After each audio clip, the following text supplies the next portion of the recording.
Resistors में आग क्यों लग जाती है? इनके इतने सारे प्रकार क्यों होते हैं? इन स्ट्रिप्स का क्या मतलब है और रेजिस्टर्स काम कैसे करते हैं? इन सभी चीजों के बारे में मैं आज इस वीडियो में बताने वाला हूं। हमारे चैनल को सपोर्ट करने के लिए एक मग या हुडी खरीद सकते हैं। लिंक नीचे डिस्क्रिप्शन में दिए गए हैं। हमारे स्पॉन्सर पीसीबी वे का भी लिंक दिया गया है, जो circuit boards, 3D printing, CNC machining, injection moulding और यहाँ तक कि शीट मेटल फैब्रिकेशन जैसी चीजें ऑफर करती हैं। इन्हें आजमाकर जरूर देखिएगा, लिंक नीचे दिया गया है। रेजिस्टर क्या होता है? रेजिस्टर्स कुछ ऐसे दिखते हैं। इनके कई आकार और प्रकार होते हैं। इन्हें इस सिंबल से दर्शाया जाता है, जिसे आप यहाँ इन इंजीनियरिंग ड्राइंग्स में देख सकते हैं। अगर हम इस LED को लें और इसे 9 वोल्ट की बैटरी से जोड़ें, तो यह तुरंत खराब हो जाएगी। LED के अंदर एक पतली तार होती है और बैटरी उसमें बहुत ज्यादा इलेक्ट्रॉन भेजने की कोशिश करेगी तो वह टूट जाएगा। इसलिए हम इलेक्ट्रॉन्स का करंट कम करने के लिए एक रेजिस्टर लगा देते हैं। रेजिस्टर LED को सुरक्षित रखने के लिए सर्किट में से ऊर्जा को हटाता रहता है। यह वास्तव में इलेक्ट्रिकल ऊर्जा को ऊष्मा में बदलकर उसे बाहर निकाल देता है। रेजिस्टर्स इलेक्ट्रॉन्स के प्रवाह को मुश्किल बनाते हैं, इसलिए वे सर्किट में रेजिस्टेंस जोड़ते हैं। रेजिस्टेंस इस बात की माप होती है कि किसी पदार्थ में से इलेक्ट्रॉन्स कितनी आसानी से प्रवाहित हो सकते हैं, और हम इसे ओम्स की इकाई में मापते हैं। कई लोगों को गलतफहमी होती है कि रेजिस्टर स्पीड बम्प की तरह काम करते हैं और इलेक्ट्रॉन्स के प्रवाह को केवल कुछ देर के लिए कम करते हैं, लेकिन असल में रेजिस्टर्स कुछ ट्रैफिक जाम की तरह काम करते हैं और बहने वाले इलेक्ट्रॉन्स की संख्या को सीमित कर देते हैं, जबकि इलेक्ट्रॉन्स की गति में कोई बदलाव नहीं आता। पाइप में बहने वाले पानी को याद कीजिए। उसका बहाव बहुत आसान होता है, लेकिन अगर हम पाइप को आधा ब्लॉक कर दें तो पानी उससे टकराएगा और पानी बहना मुश्किल हो जाएगा और हमें बल लगाकर उसे अवरोध में आगे बढ़ाना पड़ेगा। यही बात इलेक्ट्रिसिटी के साथ भी है। इलेक्ट्रॉन्स एक तार से होकर आसानी से बह सकते हैं, लेकिन अगर हम रेजिस्टर लगा दें तो इलेक्ट्रॉन्स टकराएंगे और उनका बहना मुश्किल हो जाएगा और इसलिए करंट सीमित हो जाएगा। रेजिस्टर में वोल्टेज ड्रॉप भी होता है। ये टकराव गतिज ऊर्जा को ऊष्मा में बदल देते हैं और इसलिए रेजिस्टर्स गर्म हो जाते हैं। आप में से अधिकांश लोग इन रेजिस्टर्स को पहचानते होंगे। ये है metal film resistor, carbon film resistor या कार्बन कॉम्पोजिट रेजिस्टर। ये कैसे काम करते हैं ये मैं इसी वीडियो में बाद में बताऊंगा, और आप खुद से कुछ सर्किट्स बनाने की कोशिश भी कर सकते हैं। ये सारे छेद के जरिए कनेक्ट किए जाने वाले रेजिस्टर हैं, जिन्हें हम प्रोटोटाइप बोर्ड में लगा सकते हैं या प्रिंटेड सर्किट बोर्ड में सोल्डर कर सकते हैं। सर्किट बोर्ड्स में आमतौर पर कंपोनेंट्स पर लेबल लगे होते हैं ताकि हम उनकी स्थिति पहचान सकें। हम इन्हें थोक में सस्ते में खरीद सकते हैं। ऐसा करना इलेक्ट्रॉनिक्स सीखने और गलतियां करने के लिए अच्छा रहता है। मैं नीचे डिस्क्रिप्शन में लिंक दूंगा, जिस पर जाकर आप इन्हें खरीद सकते हैं। इनमें एक तय रेजिस्टेंस होता है और रेजिस्टर की तरह रंगीन पट्टियां होती हैं जो रेजिस्टेंस का मान दिखाती हैं। मैं इस वीडियो में इसे पढ़ना भी सिखाऊंगा। हमें SMD या सरफेस माउंट डिवाइस टाइप के रेजिस्टर भी मिलते हैं, जिन्हें कॉम्पैक्ट सर्किट बोर्ड्स में इस्तेमाल किया जाता है। इन्हें सीधे सर्किट बोर्ड के मेटल पैड सोल्डर कर दिया जाता है। हम सोल्डरिंग आयरन या सोल्डर पेस्ट का प्रयोग कर सकते हैं, लेकिन कुछ इतने अच्छे होते हैं कि उनके लिए विशेष मशीन की जरूरत होती है। इसमें तय रेजिस्टेंस होता है और सबसे ऊपर एक संख्या दी होती है जो रेजिस्टेंस का मान दिखाती है। मैं इसे पढ़ने का तरीका इसी वीडियो में आगे बताऊंगा। इन सब में रेजिस्टेंस का मान तय है, लेकिन हमें वेरिएबल रेजिस्टेंस वाले रेजिस्टर भी मिल सकते हैं। हमें पोटेंशियोमीटर्स और रियोस्टैट्स की तरह मैनुअल रूप से एडजस्ट किए जाने वाले रेजिस्टर मिलते हैं, जिन्हें हम डायल की मदद से एडजस्ट कर सकते हैं। इसके अलावा कुछ ऑटोमेटिक वर्जन भी होते हैं, जैसे थर्मिस्टर्स, लाइट डिपेंडेंट रेजिस्टर्स, वेरिस्टर्स आदि। इन सभी रेजिस्टर्स में अधिकतम रेजिस्टेंस, वोल्टेज और पावर की रेटिंग होती है। रेजिस्टर ऊष्मा पैदा करते हैं और एक बिंदु ऐसा होता है जिस पर वे पर्याप्त मात्रा में ऊष्मा बाहर नहीं निकाल पाते। तापमान इतना बढ़ जाता है कि सुरक्षा परत में आग लग जाती है और रेजिस्टर भी जल जाता है। लेकिन मेरे पास आपके लिए एक सवाल है, रेजिस्टर को इस LED के पहले लगाना चाहिए या बाद में? आप मुझे कमेंट सेक्शन में लिखकर बताइए और मैं आपको वीडियो के अंत में इसका जवाब दूंगा। रेजिस्टर्स कैसे काम करते हैं? आइए देखें कि विभिन्न प्रकार के रेजिस्टर्स कैसे काम करते हैं और उनकी बनावट कैसी होती है। कार्बन कॉम्पोजिट रेजिस्टर्स को कार्बन या ग्रेफाइट जैसे कंडक्टिंग मटेरियल और क्ले जैसे इंसुलेटिंग पाउडर से बनाया जाता है। इससे ठोस कोर बनता है, फिर हम हर सिरे पर मेटल कनेक्टर लगा देते हैं। यह एक इंसुलेटिंग केस से घिरा होता है। इलेक्ट्रॉन ठोस कोर से होकर बहते हैं। यदि हम किसी रेजिस्टर के अंदर देखें तो हम बीच में एक ठोस कोर सिरों पर कनेक्टर और इंसुलेटिंग केस देख सकते हैं। आमतौर पर अब इनका प्रयोग नहीं होता है क्योंकि नए जमाने के रेजिस्टर्स बेहतर काम करते हैं, स्थिर होते हैं और ज्यादा समय तक चलते हैं। कार्बन फिल्म रेजिस्टर्स बहुत आम है और बनाने में सस्ते पड़ते हैं। उनमें एक सिरेमिक कोर होता है जिस पर कार्बन की पतली कोटिंग की जाती है। एंड कैप्स में मेटल कनेक्टर जुड़े होते हैं और ये सब एक इंसुलेटिंग केस के अंदर होता है। रेजिस्टेंस के मान को नियंत्रित करने के लिए कार्बन की परत में हेलिकल ग्रूव यानी पेचदार खांचे काटे जाते हैं। इससे इलेक्ट्रॉन्स के लिए संकरा पाथ बन जाता है और हेलिकल कट की पिच बदलने में हम पाथ की लंबाई बढ़ा सकते हैं और चौड़ाई घटा सकते हैं। इस तरह रेजिस्टेंस बढ़ जाता है। इन उदाहरणों में हम साफ देख सकते हैं कि 1 ओम रेजिस्टर के खांचे छोटे और पाथ चौड़ा है। 1 किलो ओम में लगभग 3 घुमाव है और पाथ पतला है और 1 मेगा ओम रेजिस्टर में लगभग 5 घुमाव है और पाथ बहुत पतला है। इसलिए रेजिस्टेंस बहुत ज्यादा है। यह कई आकारों में उपलब्ध है। रेजिस्टर जितना बड़ा होगा उतनी ही अधिक ऊष्मा क्षय होगी क्योंकि सतह का क्षेत्रफल अधिक है। तो जितना बड़ा रेजिस्टर उतनी अधिक पावर रेटिंग। इन रेजिस्टर्स पर आमतौर पर 4 पट्टियां दिखती हैं जो रेजिस्टेंस का मान दिखाती हैं। पैकेजिंग पर रेजिस्टेंस लिखा होता है या इसे तुरंत मल्टीमीटर से मापा जा सकता है। हालांकि कभी कभी हमें इस चार्ट में मान ढूंढना पड़ता है। हमारे पास 2 अंक, एक मल्टीप्लायर और एक टॉलरेंस बैंड है। टॉलरेंस बैंड बाकी पट्टियों से अलग है। हम पहली पट्टी से शुरू करेंगे जो कि भूरी है, तो यह 1 है। दूसरी पट्टी काली है जो 0 है। तीसरी पट्टी मल्टीप्लायर है जो भूरी है, तो यह 10 है। इसका मतलब 1 और 0 हुआ 10 और इसमें 10 का गुणा करने पर हमें 100 ओम्स प्राप्त होगा। आखिरी पट्टी टॉलरेंस है। यह सुनहरी है जिसका मतलब प्लस या माइनस 5% है। यह निम्नतम 95 ओम्स और अधिकतम 105 ओम्स हो सकता है। मल्टीमीटर से मापने पर रीडिंग 98.2 ओम्स आती है। क्या आप इसका रेजिस्टेंस निकाल सकते हैं? मुझे कमेंट सेक्शन में बताएं और मैं वीडियो के अंत में इसका उत्तर दूंगा।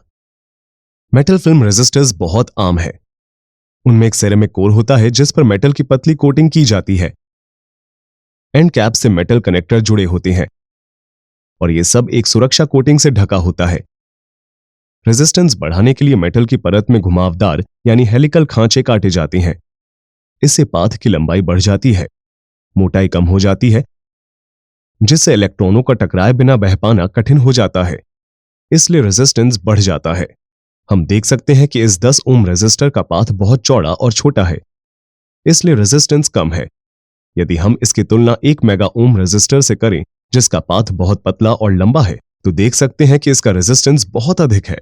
इस तरह के रेजिस्टर का टॉलरेंस अधिक होता है और स्टेबिलिटी अच्छी होती है। इसलिए कार्बन फिल्म या कार्बन कॉम्पोजिट की तुलना में इन्हें अधिक पसंद किया जाता है। हालांकि ये थोड़े महंगे होते हैं।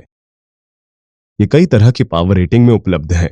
आकार जितना बड़ा होगा रेटिंग उतनी अधिक होगी और यह उतनी ही अधिक ऊष्मा निकालेगा। रंगीन पट्टियां रेजिस्टेंस दिखाती हैं और इस वाले पर अक्सर 5 पट्टियां होती हैं।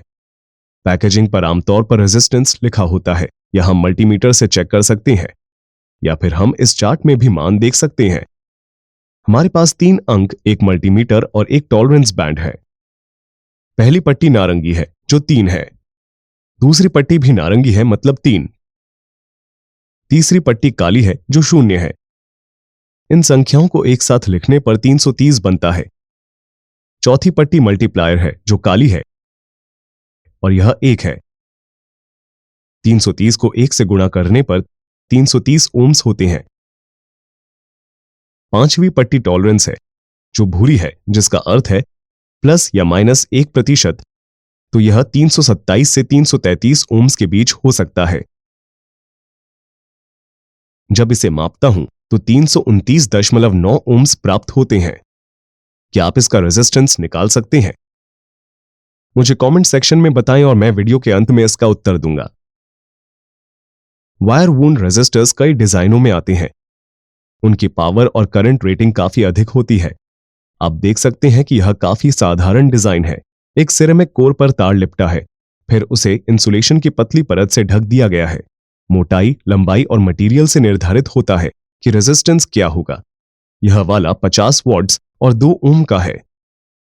कुछ सीमेंट के साथ सिरेमिक ब्लॉक में दबे होते हैं, लेकिन इनके अंदर बस सिरेमिक कोर के चारों ओर रेजिस्टिव नाइक्रोम वायर की कॉइल लिपटी होती है और 2 एंड कैप्स जुड़े होते हैं। इनका प्रयोग ऐसी जगहों पर होता है जहां ऊष्मा बहुत अधिक हो, क्योंकि सीमेंट और सिरेमिक परतें तार को सुरक्षित रखती हैं। इसकी रेटिंग 10 वॉट्स और 10 ओम्स है।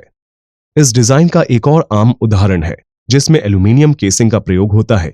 इससे अधिक मात्रा में ऊष्मा निकलने में मदद मिलती है। ये उभार सतह का क्षेत्रफल बढ़ा देते हैं, तो रेजिस्टर से अनावश्यक ऊष्मा आराम से निकल जाती है। केसिंग में छेद है जिससे हम इसे सतह पर फिर कर सकते हैं।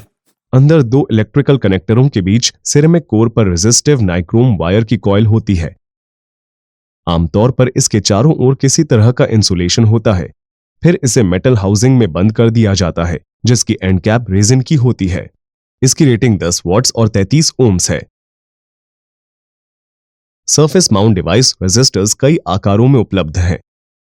कुछ इस तरह के इतने छोटे होते हैं कि इन्हें देखने के लिए माइक्रोस्कोप की जरूरत पड़ती है। इनका निर्माण बहुत आसान होता है। आमतौर पर हर सिरे पर इलेक्ट्रोड के साथ सिरेमिक बॉडी होती है। ये रेजिस्टिव मटेरियल की पतली परत से जुड़े होते हैं और एक इंसुलेटिंग सुरक्षा केसिंग से ढके होते हैं। कैप पर मेटल कनेक्टर होते हैं। रेजिस्टिव मटेरियल पर लेजर से खांचा कटा होता है। इसका कारण इलेक्ट्रॉनों के प्रवाहित होने का क्षेत्र कम हो जाता है और रेजिस्टेंस बढ़ जाता है। ये हाई टॉलरेंस प्रदान करते हैं, लेकिन पावर रेटिंग बहुत कम होती है। इसमें ऊपर कुछ संख्याएं दी हुई हैं जो रेजिस्टेंस का मान दिखाती हैं। 3 डिजिट वाले वर्जन में पहली 2 डिजिट वैल्यू यानी मान दिखाती है और तीसरी डिजिट मल्टीप्लायर है। यह बताती है कि मान के आगे कितने शून्य होंगे। उदाहरण के लिए ये 2 4 शून्य दिखा रहा है। पहली 2 डिजिटल 24 और इसमें 1 से गुणा करेंगे तो यह 24 ओम रेजिस्टर है। यह 1 0 1 है, तो 10 में से 10 गुणा करेंगे तो 100 ओम्स होता है। यह 1 8 3 दिखा रहा है, तो 18 का गुणा 1000 से करेंगे यानी 18 किलो ओम। 4 डिजिट कोड में पहली 3 डिजिट वैल्यू दिखाती है और अंतिम डिजिट मल्टीप्लायर है। इसमें 1 0 0 0 लिखा है।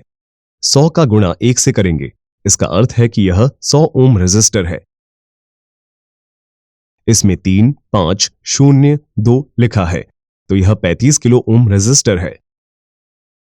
कभी कभी वैल्यूज के पहले या बीच में R लिखा होता है।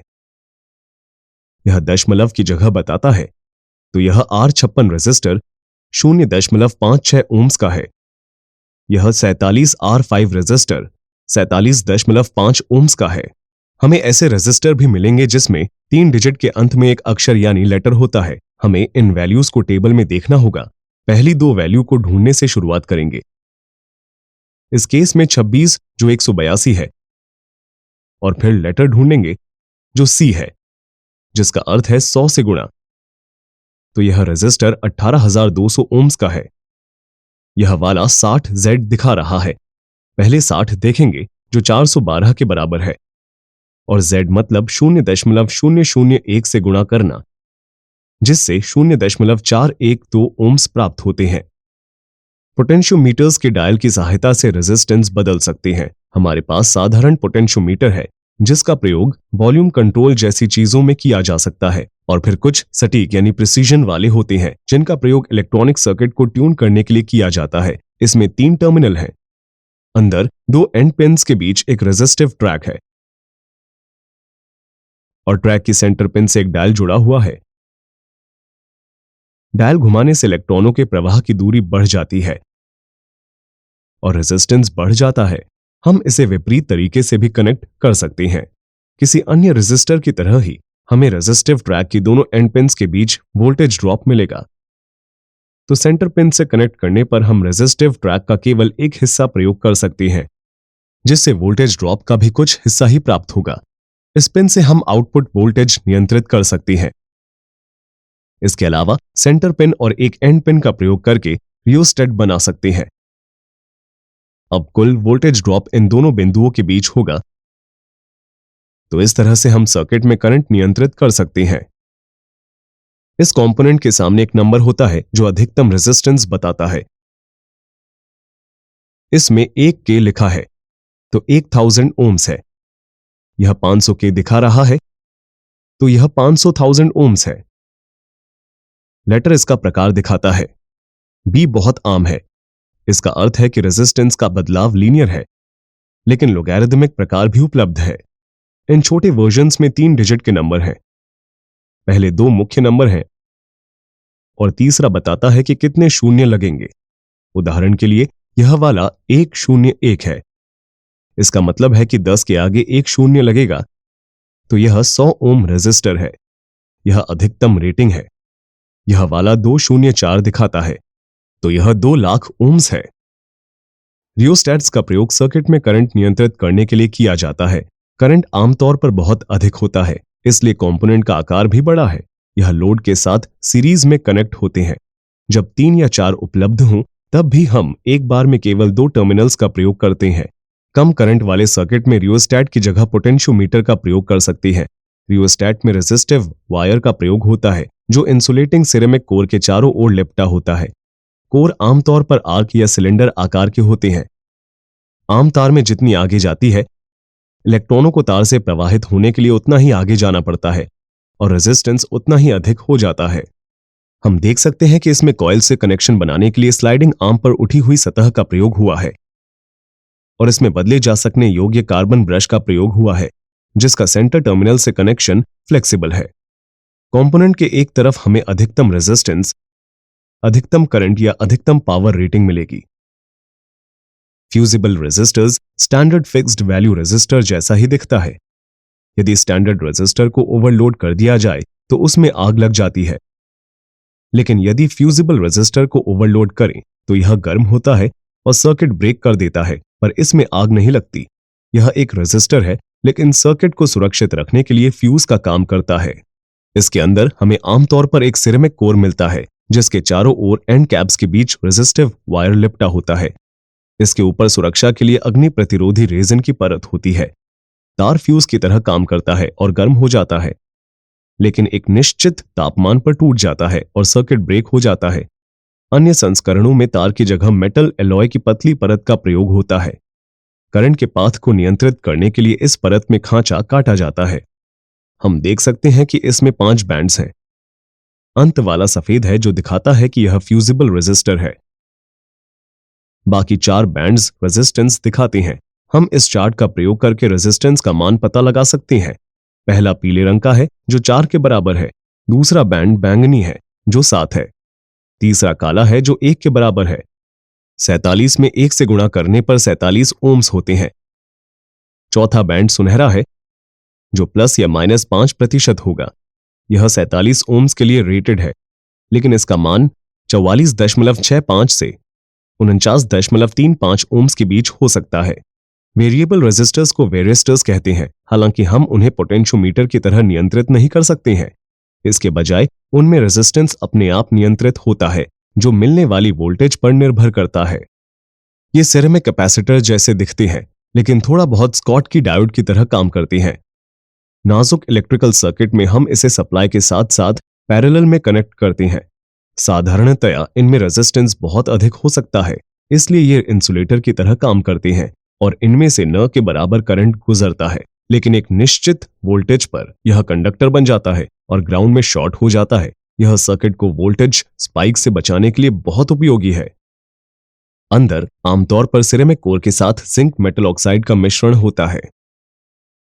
इसमें मेटल प्लेट के कैप और इलेक्ट्रिकल कनेक्टर लगे होते हैं। इसके ऊपर अपॉक्सी की सुरक्षित केसिंग होती है। हम देख सकते हैं कि इसमें सामने कुछ डिजिट दी हुई हैं। 14 व्यास यानी डायामीटर दिखाता है, डी आकृति दिखाता है और इसके बाद 1, 2, 1 लिखा हुआ है। इसका अर्थ है 12 के बाद 1 शून्य, इसलिए यह 120 वोल्ट्स के लिए रेटेड है। और के प्लस या माइनस 10% का टॉलरेंस दिखाता है, तो इसका मान 108 से 132 वोल्ट्स तक हो सकता है। थर्मिस्टर्स थर्मल रेजिस्टर्स होते हैं। इनके 2 प्रकार हैं, एनटीसी और पीटीसी। एनटीसी में तापमान कम होने पर रेजिस्टेंस बढ़ता है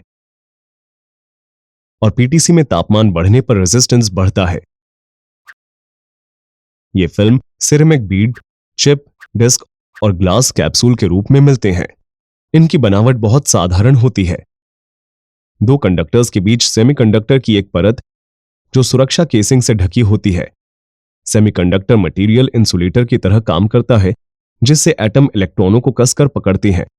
लेकिन जैसे ही ऊष्मा दी जाती है, थर्मल एनर्जी से इलेक्ट्रॉनों को इतनी ऊर्जा मिल जाती है कि वे परमाणु से टूट सके और करंट प्रवाहित हो सके।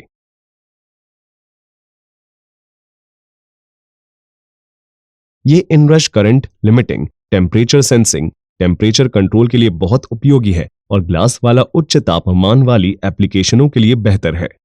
रेजिस्टेंस टेम्परेचर डिटेक्टर्स बस साधारण टेम्परेचर सेंसर हैं। इनमें सामान्यतया सिरेमिक कोर होता है, जिसके चारों ओर प्लेटिनम का तार लिपटा होता है, जो दो इलेक्ट्रिकल कनेक्टरों से जुड़ा होता है। फिर इसे सुरक्षा कोटिंग से ढक दिया जाता है।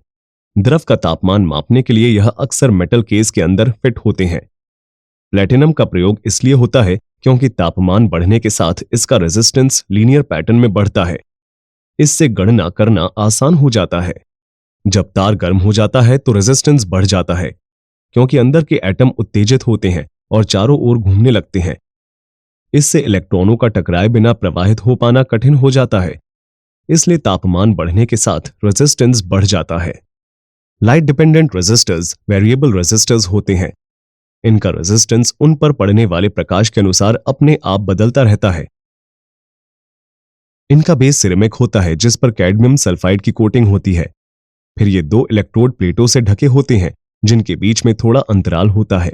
इलेक्ट्रिकल टर्मिनल इससे कनेक्ट होते हैं। कंपोनेंट की सुरक्षा के लिए पारदर्शी सुरक्षा केसिंग होती है। साधारणतया इनमें बहुत उच्च रेजिस्टेंस होता है। कैडमियम के अंदर इलेक्ट्रॉन एटम से अटैच होते हैं।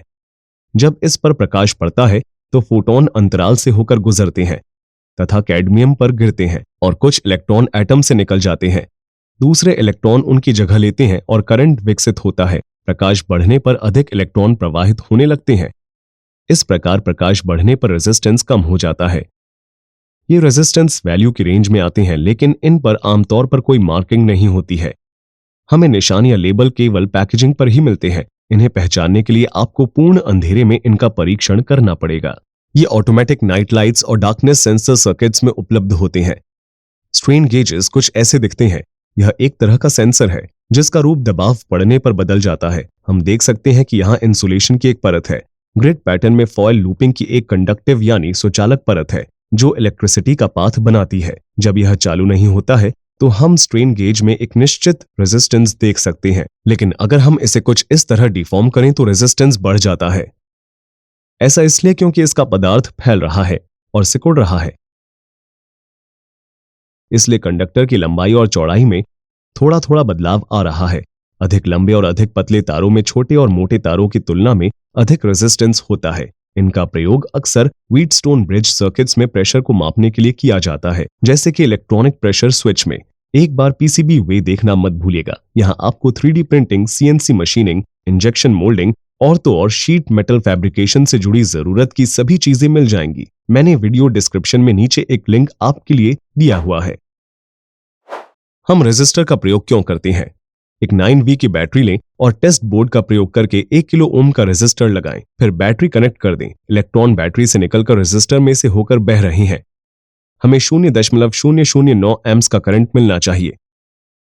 हम इसकी गणना इस तरह कर सकते हैं। इससे 0.081 वॉट्स पावर का नुकसान होगा। यह 0.5 वॉट का रेजिस्टर है, तो यह सही काम करेगा और थोड़ी ऊष्मा उत्पन्न करेगा। लेकिन यदि हम 10 ओम का रेजिस्टर कनेक्ट करें तो इसमें आग लग जाएगी, क्योंकि अब करंट लगभग 0.9 एम्प्स है और पावर लगभग 8 वॉट्स है। यह केवल 0.5 वॉट्स के लिए रेटेड है, इसलिए जल्दी से गर्म हो जाता है और आग पकड़ लेता है। हम देख सकते हैं कि रेजिस्टेंस जितना अधिक होगा, करंट उतना ही कम होगा। यदि लाल एलईडी को 470 ओम के रेजिस्टर से होते हुए 9 वोल्ट की बैटरी से कनेक्ट कर दें तो एलईडी तेज प्रकाश देगी। इससे फर्क नहीं पड़ता कि हमने रेजिस्टर जो एलईडी से पहले लगाया है या बाद में, यह उतना ही रहेगा। करंट लगभग 0.15 एम्प्स है। एलईडी से 2 वोल्ट्स के आसपास क्षय हो रहा है और रेजिस्टर से 7 वोल्ट्स तक लगभग 0.1 वॉट्स पावर का नुकसान हो रहा है। यदि हम 10 किलो ओम रेजिस्टर का प्रयोग करते हैं तो एलईडी का प्रकाश बहुत कम होता है। करंट लगभग 0.0007 एम्प्स है। लेकिन अभी भी एलईडी से 2 वोल्ट्स और रेजिस्टर से 7 वोल्ट्स वोल्टेज ड्रॉप हो रहा है।